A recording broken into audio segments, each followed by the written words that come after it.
Köhnə üsulla yoğrulan qat-qat xəmir hazırlayıram. O xəmir ki, bir dəfə edirsən, 3 ay rahat istifadə edirsən. Ənənəvi texnika, mükəmməl qatlar və evdə hazırlanan şirniyyatların ətri. Hazırsınızsa, başlayırıq. Bu dadı mütləq sınamalısınız. 2 stəkan una 50 qram kərə yağı əlavə edirik. Yoğurmağa başlayırıq. Duzsuz olmaz. 1 stəkan soyuq suya sirkə tökürük. Xəmirimizə əlavə edib yoğururuq. Xəmiri kündələyib yayırıq. Üstünə kərə yağı rəndələyirik. Bax belə qatlayırıq. Soyuducuda gözlədirik. Yenidən yayırıq. Yenə soyuducuda gözlədirik. Bu prosesi 4 dəfə təkrarlayırıq.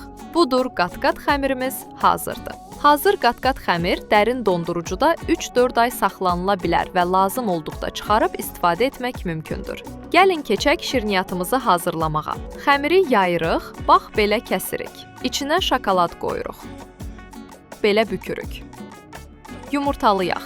Getdik bişməyə. Budur, qat-qat xəmirdən şirniyyatımız hazırdır. Xırçıltısı qonşuları cəlb edəcək. Yeni videolarda görüşərik. Abunə olun ki, xəbəriniz olsun.